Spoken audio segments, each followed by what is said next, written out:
Okay, welcome back. We are recording session 17 on June 10th, 2023. Once again, I know that the last session was a lot of reading of books, but here we are in the Hall of Revealed Mysteries, and there's a bunch of books here that we can't take with us. So I would love to read them now. So this is going to be another session in which we are reading some of the books that are available to us. So let's get started with that. Just reading the titles last time, it seems like there's a lot of interesting stuff here. So let's just kind of start from the beginning and we'll go clockwise through here. I think there's a part 1 and a part 2 somewhere too. So we'll have to be careful of that. So in the first bookshelf, we have 10 Years of Dawn and Aedyran Customs. I don't believe we've read either of those. We have read 10 Years of Dawn from an Aedyran farmer. So we don't have to read that one. That must have been in an earlier session. I don't remember it. Really quickly, let's see. Oh, yeah, so this is just kind of like the musings of a farmer after, I believe, St. Widwin died. We have not read Aedyran Customs. So let's start with this one. Aedyran is a country rich with custom, and they are known for their strict adherence to them. Their customs run the gamut from grand celebrations like the Feast of Feasts to mundane superstitions, such as ways to avoid sfef addiction. This volume will focus primarily on bigger celebrations, as no one knows how to throw an extravagant party quite like in Aedyran. The Feast of Feasts. The biggest and most important of all Aedyran customs is the Feast of Feasts. This week-long celebration happens the first week of Fonestu, Deep Summer, and is dedicated to honoring the life of the first Fairkening. Each day of the week is devoted to some aspect of the Fairkening's life, and there are very specific dishes to be served at each meal. The Feast of Feasts originally began as a festival celebrating the birth of the Fairkening's first son, and soon became a yearly occurrence during the week of his birthday. Currently, Aedyran simply use it as an excuse for a party and pull out all the stops in an effort to outdo the previous year. Unless you wonder, as I did, which Fairkening is honored during the Feast of Feasts, it is always the current Fairkening, for each Fairkening is the first and only Fairkening. So let's see if there's anything in the guidebook about Fairkening here. So there is an entry that mentions the Fairkening in the section on the Aedyran Empire, which I think would be a good idea to read after we're done reading this book right here. But just for the to connect with this book that we're reading right now, the Fairkening is like the king of Aedyran. It means literally first king, but when it says the first king, wait, am I right about that? Yes. But even though it's called the first king, whoever the current king is known as the first king. So it's not like it's only honoring the very first actual king. It's talking about how this Fairkening is always the first king. It says here the first and only Fairkening. I'm guessing this has something to do with souls being passed down and how they believe that the soul of the first king is also in the current first king. So that's the Feast of Feasts. We have Sweet Treat. A special custom that arose at some point during the Feast of Feasts, Sweet Treat started as a way to keep children occupied so the parents could dine in peace. While it is still used for that today, significance has been added to it. Each treat is placed in a container, usually small metal boxes, and hidden somewhere on the property. After everything has been hidden, the children are sent out to find the treasures. It is said now that the hidden treats represent Glenfathan artifacts, and the children are the explorers, bringing the riches back to their new and rightful owners. So first of all, a cute little take on Easter egg hunts in like current day. But there is also a very interesting part of this here. These treasures says that they represent Glenfathan artifacts, and when the children go out to find these artifacts, they bring them back to their new and rightful owners, hinting that Aedyran people who explore, ransack, whatever you want to call it, the Angwithan ruins in the Deerwood are just taking back what is rightfully theirs, not delving into ransacking and stealing from the Glenfathan natives. So an interesting little take, and that means that children are being raised to believe that these Glenfathan artifacts are actually belong to Aedyran. So in this cute little custom that they have here, there is a little bit of brainwashing and manipulation going on. Children are raised to believe that delving into Ingwithan ruins is their rightful property, basically. Okay, the Carnival of the Mask. When the original colonists for Aedyr traveled to the new land and found the Deerwood in the name of the Aedyran Firkening, they encountered the Glenfathan people. The Carnival of the Mask celebrates this meeting. Originally, it was merely a formal reenactment, as a play, of the tensions between the Glenfathans and the Aedyran settlers, but it has since evolved into much more than that. Participants chose sides and come dressed in elaborate outfits depicting which group they have decided to align themselves with, Aedyrans or Glenfathans. Everyone attends a masquerade ball, and this party replaces any semblance of the play that was presented. So kind of like a take on Thanksgiving here for any Americans. I am American, but we celebrate Thanksgiving. It's supposedly celebrates the first meeting between the Pilgrims and the natives. Obviously, a little bit of propaganda going on there for Americans who invaded the indigenous people's lands here.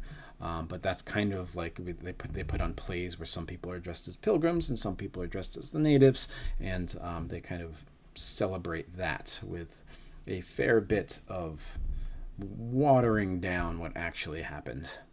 And then we have Winter's End. Winter's End was never anything more than an excuse for a celebration. It hasn't changed in all the years as it has existed in Aedyr. It takes place during winter dusk and lasts all 3 days. People use the time to reflect on the year, celebrate their lives, and remember the dead, especially those who have passed in the recent year. So yeah, just kind of like a celebration of the living and the dead in the Winter's End there. Okay, so that was the first bookcase.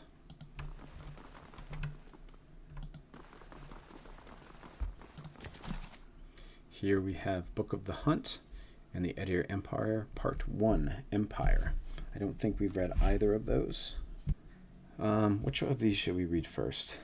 We're in the Aedyr Empire, so let's read that one. We just read something of Aedyr customs, so let's read the Aedyr Empire, Part 1. In approximately 2200 AI, a group of tribes called the People of the Deer unified into a new civilization called the Aedyr Kingdom. The tribes, small and widespread over the land, knew it would be better for their continued existence to unify. The leaders of each tribe became advisors to the king, chosen by the group. Each advisor would still be lord over his people, but each lord would answer to the Firkening, the first king.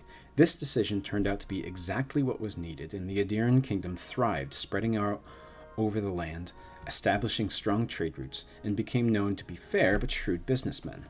While the country thrived, and internally there was little strife, there was still the occasional skirmishes with the neighboring elven kingdom of Cuchulainn. Not long after the kingdom was formed, the Aedyran people began studying animancy. Still largely unknown at that time, it was an exciting, terrifying new realm that Aedyran scholars saw great potential in. This potential came to bear fruit in 2260 AI, when a group of animancers working together transferred the soul of a recently departed man into another body, creating the first of what would later come to be known as the undead. The reaction to this discovery was swift and decisive. Both the King of Aedyr and the Church of Woodica condemned this event, and the study or practice of animancy was outlawed. It would never again be practiced openly on Aedyran soil. Conflicts with the Cuchulainn continued, escalating into a minor war in 2398 AI. Afterward, a treaty was signed, and the Kingdom of Aedyr merged with Cuchulainn to form the Aedyr Empire. With the political and military strife now settled, the Aedyr Empire would become an economic powerhouse, able to provide resources that were hard to find in other parts of the world. Their trade routes became some of the most lucrative in the world. Interesting, and I said I was going to read the entry in the collector's guide on the Aedyr Empire, but it seems like, and we have part 2 here too, so I think that might be a good stand-in for that. I want to come back and read this Book of the Hunt. I don't want to read it right now. I want to find part 2 because I know it's here somewhere. I think it's really close to. Yeah, here's part 2. expanding borders. In 2602 AI, Aedyran explorers returned from over the ocean, telling tales of the ruins and treasures there and of expansive fields that were perfect for growing Vorlas. The explorers warned the Firkening that the locals were not friendly to outsiders, but the Firkening, seeing this as an opportunity to extend his empire and secure trade on another continent, sent more explorers. Over the next 20 years, the area that would become the Dyrwood was investigated, mapped, and colonized. In 2623, the first permanent Aedyran colonial settlements were established. Vorlas fields were set up north of the forest in the Dyrwood, but between the conflicts with the Glenfathans and the War of the Broken Stone, it floundered. It wasn't until 2643 that the opportunity presented itself again. Some Aethasian pilgrims wanted to escape persecution, established colonies and Vorlas farming operations in the territory of Raed Saris. With Grand Valley on the verge of collapse, the Firkening wanted to ensure his hold in the purple dye trade would be established. He encouraged the settlement and even paid to have the pilgrims set up in the New World. Because the Firkening was still trying to secure his name in the purple dye trade, he was unable to properly respond to Admeth Hadret when he issued his ultimatum. That is another book that we have to read about the rebellion of Admeth Hadret. To avoid a rebellion and leave himself time to oversee the Vorlas farms in the Raed Saris, the Firkening relented and made Admeth a grave palatine. In return for this concession, Admeth spent time and resources on the Dyrwood's trade and shipping routes, benefiting the Firkening with increased income. For 7 years, the Dyrwood provided Aedyr with steady income, leaving the Firkening time to ensure his trade system in Raed Saris was strong. With the Firkening's attention elsewhere, Admeth instituted the 10 Years Treaties, ending slavery in the Dyrwood and permanently removing one of the revenue sources provided by the Dyrwoodan explorers. The artifacts from the ruins scattered throughout the Dyrwood. So here, Admeth made it illegal to both have slaves, which the Aedyran colonists there had been enslaving the native Glenfathans, and he also made it illegal to plunder the Engwithan ruins, which obviously the Firkening, that's why he sent people over there, to plunder those ruins, to send him artifacts so that he could get richer and spread his influence even further. Moving on. At this point, the Firkening's word meant almost nothing to the citizens of the Dyrwood. Admeth Hadret had replaced him as their true leader. So because the Firkening was across the sea, the person who was actually here became the true leader, Admeth Hadret. In order to undermine Admeth's standing, the Firkening found allies willing to explore the ruins against the treaty conditions and plunder them. Soon, Aedyr again had a supply of artifacts to sell. When its agents were eventually caught, the Firkening distanced himself from the operation, certain there was no way to link him to the proceedings. But the Grave, using means provided to him by his Glenfathan allies, discovered the evidence needed to prove the Firkening was behind the plunderers.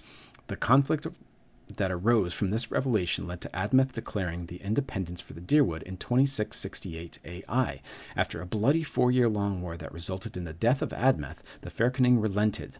Trying to keep control of the Dyrwood had become too costly. He signed treaties with the new Duke of Dyrwood and returned his attention to Raed Saris, redoubling efforts of the Vorlas trade, which is still running today. So the rebellion was successful, and they gained their independence, but Admeth Hadret died in so doing. And there's a few things here that I think it would be beneficial to read the section in the Collector's Guide about the Aedyran Empire. So we're going to do that now too, because some of these terms there I think will be a little bit clearer, like grave and Firkening and those kinds of things, after you read this. So here is the entry on the Aedyran Empire in the Collector's Book. The adjective Aedyran and the demonym, I don't know what that is Aedyran. Language is Aedyran. Some Hillspeak, a little Vailian. Hillspeak, again, was that language that we learned about in the book from the previous session. It's very much like Aedyran, but there's some kind of archaic phrases that people still speak. I kind of think of it as if we listen to like Elizabethan English now, then it's recognizable, but it might be a little bit difficult for us to understand. And then there was also another type like Eldadyran or something that is more like Old English, which you can kind of recognize it as English writing, but it is very difficult to understand and almost seems like a different language if you try to read like Chaucer or something. I don't know if that was Old English or Middle English, actually, now that I'm saying that. Anyway, The population is 13,600,000. And I wrote in the side here that is the largest population of the empire by far. So the other ones don't have anywhere close to that. 90% are residents, 10% are transient, 30% urban, 70% rural. They are meadow folk, which are humans, 40%, wood elves, 30%, coastal Amawa, 10%, ocean folk, 5%, and others, 15%. Their government is hereditary monarchy, nominally a joint monarchy between the human Aedyran Firkaning, which is the first king, or Mequin, which is May Queen. Oh, it's actually pronounced May Queen, shortened from the Hea May Queen, illustrious queen, and the Elven Kulklin imperial consort, but dominantly ruled by the Firkaning or May Queen. So May Queen is, I guess, a different type of ruler right now. Since it's a male ruler, he is known as the Firkaning. But if it's a female ruler, then she would be the May Queen. And supposedly they rule with the Elven Kulklin imperial consort, but it seems like that's more of just like a formality almost. And here's the entry. The Firkaning, or May Queen, is advised by his or her graves. That's G-R-E with an accent F-S. Or dukes in Aedyran. And Earls Palatine, which means of the palace, like the dear wooden duke, both Vailian terms adopted in Aedyr. So again, that's graves and Earls Palatine. The Firkaning's power is symbolized and infrequently manifested by the Aina Geared pearl scepter, Aedyran. So when he was talking about the flaccid scepter, this is what he was referring to here. Interesting. Which is a 500-year-old scepter topped by an ancient Ondra, a shell material, ovoid, believed to hold the souls of many early Aedyran chieftains. Wow, I feel like now we have to read the entry on Ondra too. I don't know if we'll do that now, though. When Firkanings and May Queens are approaching death, they do everything they can to die in the Aina Sikthrua, or pearl sepulchres in Aedyran, a circle of huge standing Ondra stones the Aedyrans discovered 800 years ago. Those who die in the circle do not pass on to the other side, but are bound into the stones and can collectively, often in cryptic and confused ways, communicate to living beings in their midst, typically only the Firkaning or May Queen. So I think this here hints at how the Firkaning is always the first king. When the first king dies, they are able to pass their soul on to somebody right then and there. So it's always the Firkaning. So prominent faiths: Boudica, Hylea, and Bereth. And then Gon is in parentheses there. I thought Gon was another name for Aethys. Products: iron, fine steel, cotton, dyes, lumber, a major export of many varieties, and spices. The Aedyran Empire comprises people from its expansive settlement of the western continent and its former colonies, Deerwood and Raed Cirrus. Aedyr literally translates as many deer, but means people of the deer. Referring to a 2,500-year-old tribe that became a kingdom 600 years ago. It merged with the elven kingdom of Kulklin in 2399 AI. Among the Aedyrans, there is no significant cultural divide between humans and elves. Because of their close contact and integration, in spite of physiological differences, such as longer elven lifespans, their culture and legal systems have developed a variety of unique concepts, such as the Heimneg, or ceremonial marriage. Ethnic Aedyrans, mostly humans and elves, have fair skin and a variety of hair and eye colors, with blue and green being common. Among other cultures, Aedyran clothing is known for being relatively simple in construction and often using large, colorful striped or checkered patterns for accents. Aedyran culture has a longer continuous history than any of the other prominent modern cultures, going back several thousand years. It is the most tradition-oriented and high-minded culture, often emphasizing abstract principles that have maintained tremendous weight in the collective social conscious. So there is a list of virtues and vices here as well. I don't think I want to read what it says about all of these virtues and vices, but I will at least list them. So virtues are duty, efficiency, loyalty, modesty, and purity. And vices are inconstancy, sloth, sloppiness, impunctuality, and mixing work and leisure. And maybe at some point we will go into those virtues and vices. I wrote BS at one of them, so I think I want to go and make some judgments on what's actually happening when we list these virtues and vices. Because often when we say these things are the things that are virtues and what we want our citizens to be like, often that's like a ruling class that is getting something from that somehow. And gaining in power or resources or something because of the work of the people who work under him or her. Okay, so that was the Aedyran books and then entry in the Collector's Guide, which is, I think, pretty interesting.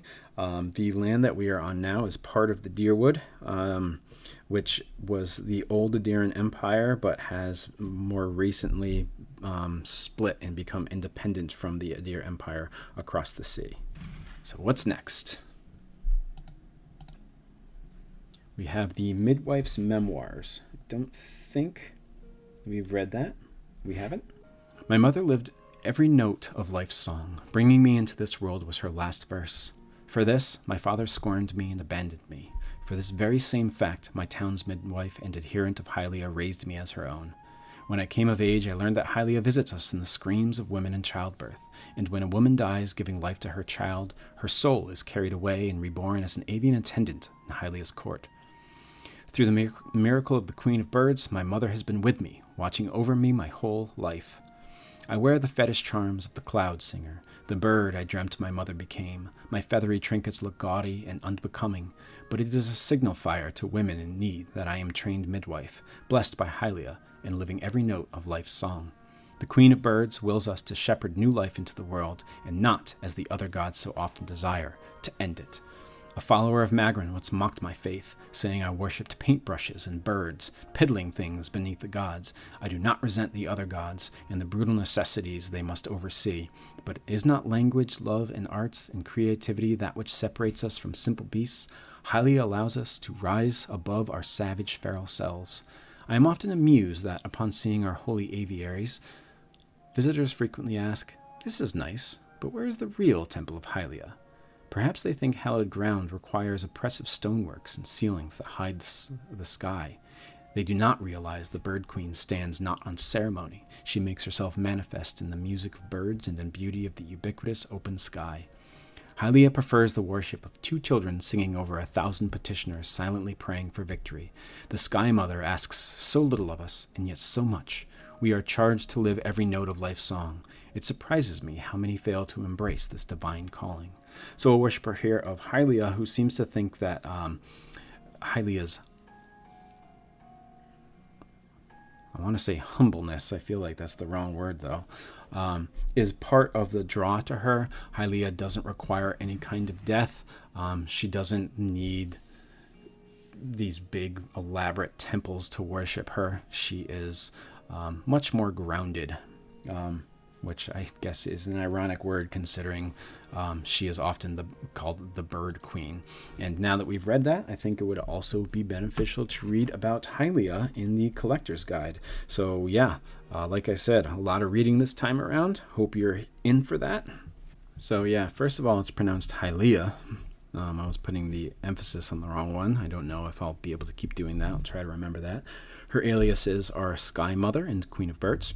Her portfolio is the sky, birds, maternity, creativity, language, song, invention, the arts. Her allies are Aethys, and her foes are Magran, a relatively new development, so they haven't always been foes, but they are now. Symbol, a sky blue bird's egg. From her heavenly court of birds, Hylea sees all that passes on the earth below, and she commands the allegiance, or at least the respect, of every living creature that takes to the air. She wraps herself in a mantle of many colors, made from the feathers of every species of bird that has ever been seen. Hylean priests undertake expeditions into the wild to discover new species of birds and expand the power of their goddess. Her court of birds is a lively place, often depicted in art and song, full of sound and color and invention. Hylea has never been known to appear in human form, but she is thought to manifest in birds of all kinds who serve as her eyes and ears in the mortal world. The greater the number of birds that are present in a particular place, the greater the likelihood the Sky Mother is watching. She may also manifest in the cries of a woman in childbirth. When a mother dies to bring new life into the world, it is thought that her soul is carried directly to Hylea's court and transformed into one of her avian attendants. So this is what this midwife memoir was about. Her mother died giving birth to her, and it seems like she probably believes that her mother was then transformed into one of Hylea's avian attendants, which her father always kind of blamed her for. Children whose mothers died at birth are believed to be sacred to the Queen of Birds, since, according to stories, their mothers have her ear and she watches over them throughout their lives. Hylea has both a formal and an informal clergy. Her official temples are aviaries, usually with many windows and skylights, sometimes with ceilings of glass, and filled with local birds of every kind. They often double as artists and writers' salons, with the creative classes among the most fervent devotees. Her informal clergy are midwives, scattered across the countryside, who are trained in the medical arts and deliver children in their goddess's name. They have no temples to speak of, but they will always wear a fetish or charm of colorful feathers, a sign that they have been trained by their predecessors and blessed by the goddess. Before the destruction of St. Widewin at Godhammer Citadel, Hylea was an ally and friend of Aethys, since both gods had a hand in birth and new beginnings. Her priesthood mourns his disappearance on the anniversary of St. Widewin's death and commissions plays and poems in his honor. They are also rumored to have accepted a number of Aethasian clergy into their own ranks in an effort to save them from the vengeful followers of Magran. This has somewhat dampened the Queen of Birds' faith in Dyrwood and raised tensions between her and Magran. Artists and poets often keep birds in their homes, hoping that the goddess will whisper to them in their sleep. Among the Wild Orlands, though, creative inspiration is seen not as a gift, but as something to be stolen from the goddess. Their poets and singers organize hunts in the deep forests, seeking the rarest and most colorful birds, which are then slain and eaten. To eat of the goddess's flesh is the only way to capture her divine creative spark in their view. Accordingly, the Sky Mother has no clergy among the Wild Orlands, and childbirth is said to be particularly painful and difficult for their kind. So she is more of an artistic and poetic god than other gods. She represents beauty and life and all that good stuff. The birds seems like they're kind of like her spies or something. And these Wild Orlands kill birds and eat them, hoping that they will gain some kind of divinity themselves, because they worship the artistic and poetic powers. Okay, a lot of interesting stuff. I think we read both of these books here. Yes, we did. There was one over here that I wanted to read.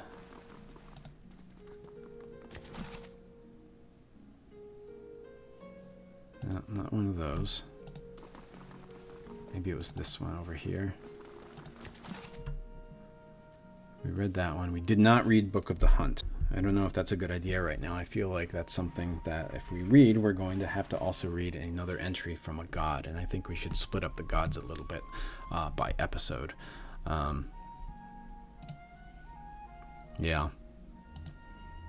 So let's hold off on the Book of the Hunt right now.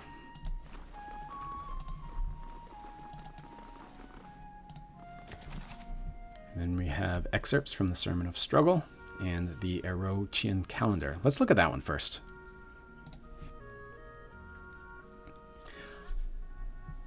Ani Erocho. I believe that is what AI stands for when we are talking about years. While only 150 years old and of Vailian origin as well, the Erochian calendar is currently used throughout most of the Dyrwood and the surrounding areas. While the Dyrwood was using the Aedyran calendar until recently, they gave it up in favor of the Erochian calendar. The transition was easy to get people to make because of the Aedyran calendar was hopelessly inaccurate. Erochio calculated that it takes the planet approximately 334 days to orbit the sun, so he took the 9 months from the Aedyran calendar and broke them into 16 months of 20 days each, with each season consisting of 4 months. The length of each month corresponds to how long it takes Balafa, one of our moons, to circle the planet. At the end of each season, 3 days, not part of either season, are set aside for people to celebrate the transitions. And those all have interesting names for seasons. I wonder if it's going to go into those names for the seasons. All right, continuing on. Lastly, the final 2 days of the year, New Year and Mid-Year, are used to observe the beginning and midpoint of the year. To prevent any confusion for the transition from the old calendar to the new, Erochio kept the years the same. So although the calendar has only been in existence for 150 years, it is currently 2823 AI, Ani Erochio. Orochio gave the months Vailian names, but the Deerwood and surrounding areas, they call them by their translated names. The year is broken down in the following way. Yeah, here they are. Here's the seasons. This is cool stuff, I think. So, New Year, a day to celebrate the arrival of the new year. All of the holidays, this one is celebrated by most people around the Deerwood and the Vailian republics. Each new year is greeted with fervent zeal to begin things anew and start with a fresh slate. And then we have the winter months, 2 at the beginning of the year and 2 at the end of the year. So like our own calendar in our world, the year ends in winter, ends and begins in winter. We have deep winter, which is Foniverno, and late winter, which is Tardiverno. And then we have, so Verno, I think, is winter, and Foni and Tari are deep and late. And then we have spring dawn, which is 3 days, which is in prima, used to celebrate the transition of the world, rebirth, and spring. Aethasian festivals are especially prevalent at this time, or were prior to the Saints' War. And then the spring months are Pre Prima, Maj Prima, Fon Prima, and Tar Prima. I believe we are going to end the year with the first 2 parts of the winter months. So we have the early, mid, deep, and late. So Prima here is spring. Pre, Maj, Fon, and Tar mean early, mid, deep, and late.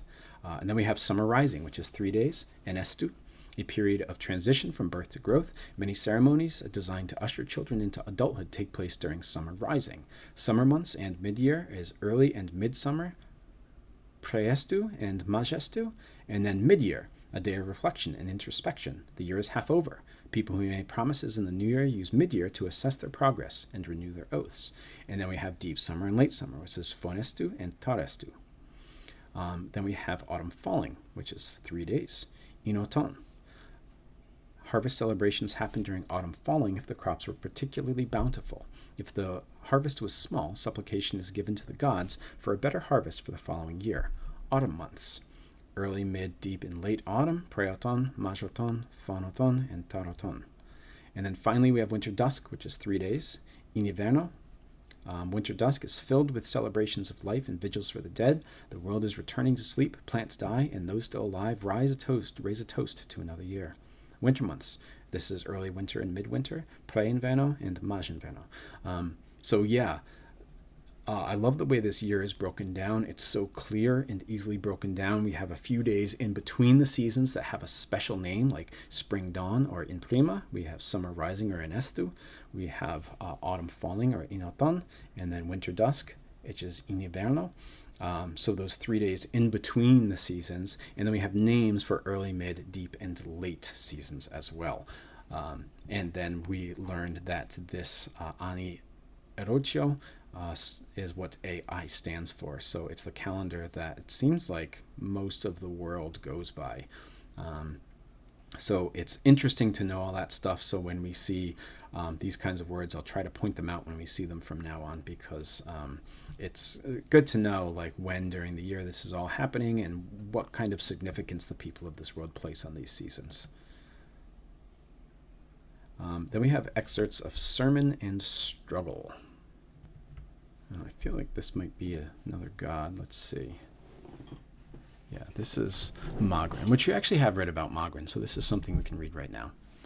Choice is a luxury we earn through peace. Struggle is our fundamental nature. Even when our war banners sit idle, mankind foments strife, friends argue with fists, lovers kindle jealousies, merchants compete with lies. Wherever mankind goes, struggle follows. Magran is goddess of fire and war, not bloodshed and conquest, though many in Raid Saris would tell it differently. How bitter they must be that Magran's priests were able to destroy a god made manifest. How bitter indeed, talking there about St. Widwin. We who worship Magran are not addled barbarians or cloistered mystics. We are soldiers, armorers, watchmen, and bodyguards, artisans of conflict and protectors of our families and flags. We do not salivate for battle. We view war as unwelcome, but struggle is our fundamental nature. We do not pray for strife. We pray for wisdom to resolve it quickly. We do not wish for war, but when it inevitably must be fought, we find divine ecstasy in discipline, efficiency, and excellence. Magran, guide us to the battle that is just and fair. Let us be your fire that burns away the profane, leaving only the righteous. If struggle is our fundamental nature, let victory be our inevitable state of grace. So Magran Emphasizes the struggle, basically. All right. Let's go here. We have selected correspondence of gift-bringer Aedyran and True Stories from the Living Lands. We have already read True Stories from the Living Lands. We have not read selected correspondence of gift-bringer Aedyran. So I'm going to guess from the title that this will be on Ondra. Yep. Sing, O ocean waves, of Ondra's sorrow, of her unrequited love for the unattainable moon. Sing of the ocean's sorrow, so that we may forget our own. Each day the tides reenact Ondra's longing for the great moon. The waters reach out at high tide, yearning for the heavenly body, only to slump into the low tide when the moon proves unattainable. You asked me once why I loved Ondra so dearly, how I could go from a life on dry land to being a devotee of the goddess of the oceans. I sing of the ocean's sorrow so that I may forget my own. It is Ondra's message that speaks to my heart. I have devoted my life to helping others discard painful memories, for that is the gift Ondra gave me. When I lost my young daughter, my wife and I were inconsolable until a gift bearer offered to take my toddler's toys and cast them into the deepest waters. Truth be told, I and the other gift bearers I know have never spoken to Ondra. She is largely silent, and when she does speak, she uses floods and tidal waves instead of words. But we sing of the ocean's sorrow so that others may forget theirs. Ondra's story, the story of desire unanswered, actually matters to people like you and me. Magran cannot steer you victory over sadness. Hylea cannot force joy down a crying throat. Only Ondra can give us the strength to persevere when life seems without worth. And that is the answer to your question regarding why I love my goddess so dearly. So here, a mention of the two moons. I don't think we've read anything about them yet, but it said that Ondra fell in love with the moons, or maybe one of the moons, I don't remember. So that is what that is a reference to. Probably shouldn't read that right now. We have a lot of other stuff to read, but it is important for lore and understanding of what the people think of Ondra and the moons. And yeah, I already read that one.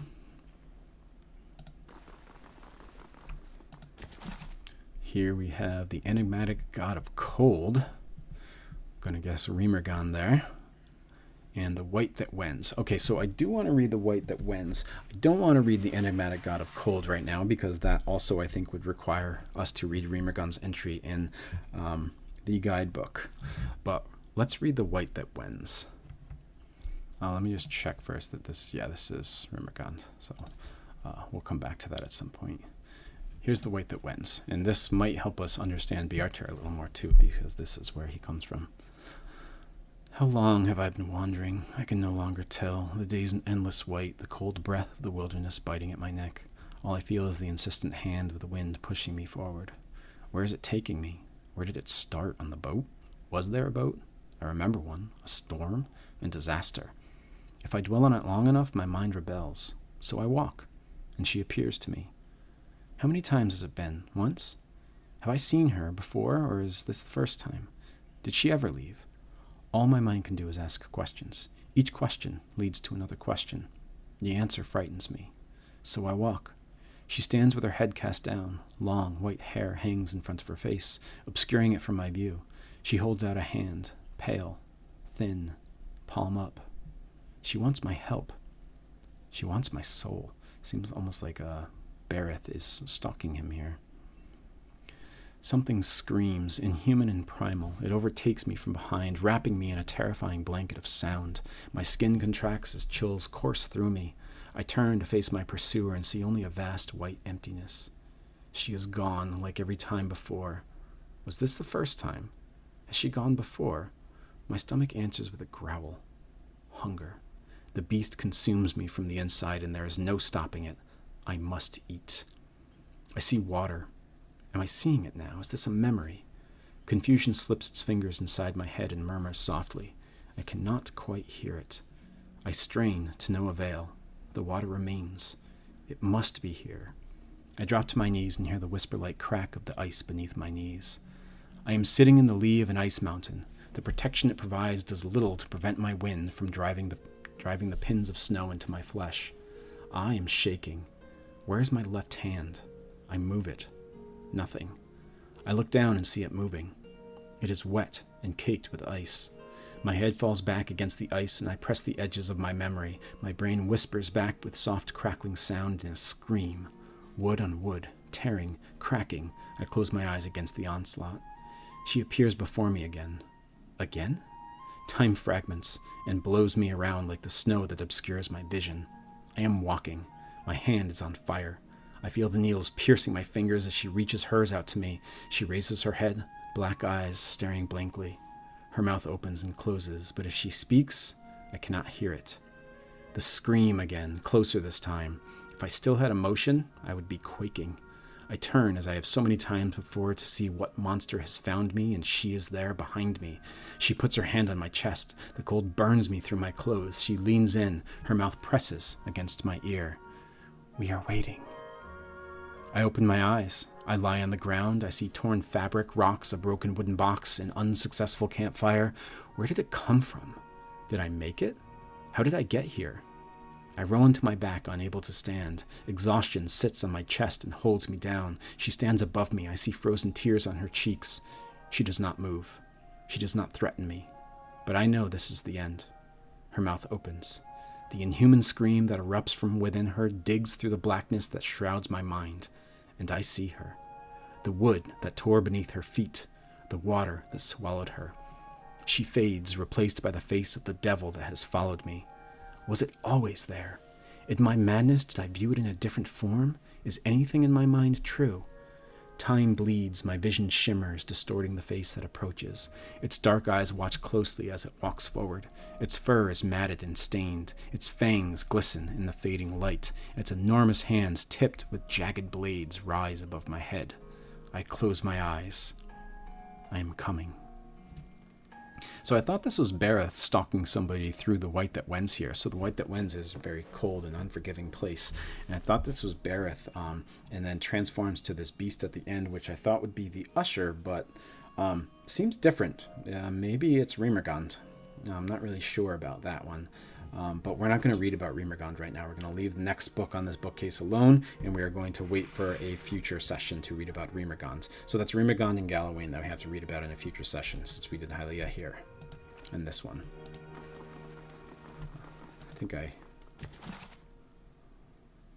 Yeah, we read those. Here we have The Many Faces of Bareth, which I believe I read. Yep. And The Saints' War Part 2, The Invasion. Okay. We haven't read Part 1 yet, so I don't want to do that one. So we gotta just mark that one down. Okay. So let me just make sure I mark it so I know it's here and not in my inventory.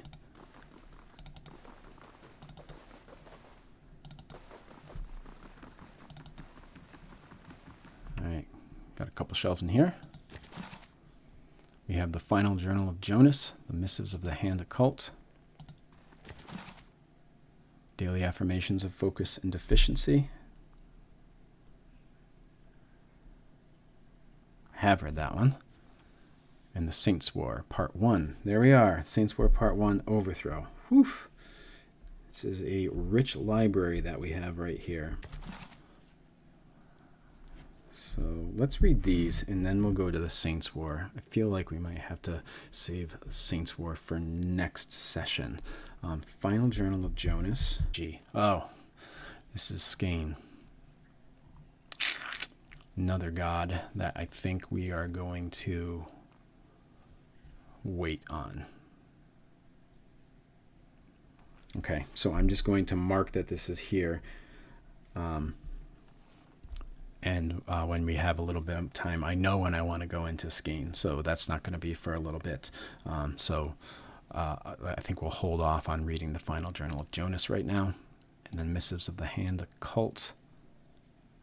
This is Wael, and we have read Wael, so let's read this one. Dearest brother, or was it sister, may this letter find you in well spirits. A man of thuggish bearing stormed into my library the other day and demanded I help him find a book on the construction of an arquebus.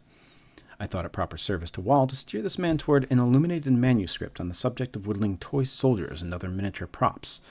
Unamused by my solution, I shrugged and said, "What is an answer without a question?" He did not find my spiritual rhetoric helpful or amusing, and so he punched out 2 of my teeth. I trust your summer has been less tumultuous than mine. In more important news, my apprentice claimed she saw the eyeless face in a dream the other night. I admit, I was so mad with envy that at first I refused to believe her. Wael, forgive me for such a lapse of judgment.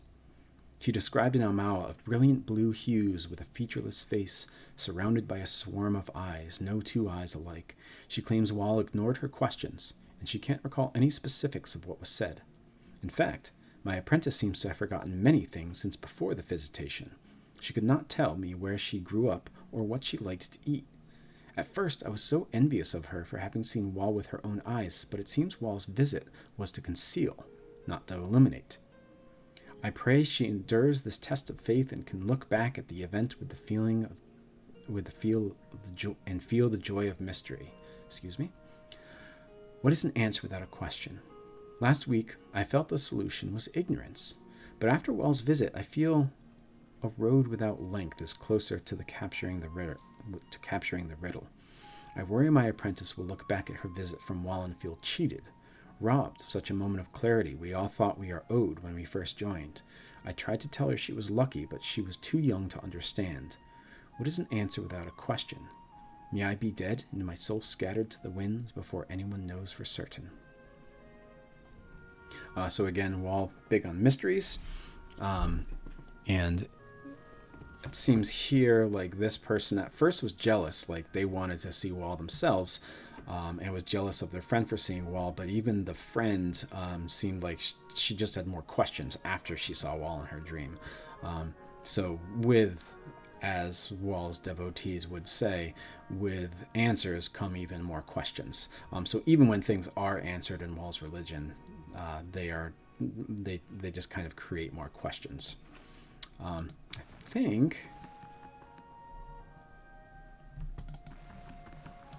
we at least examined all of the bookshelves here. Obviously, there is the archives back there that we haven't been able to do yet. But I don't want to just barge in there right now. I feel like I'll get in trouble if I do that. So let's wait until we get back with the scroll to see if maybe they give us access to the archives.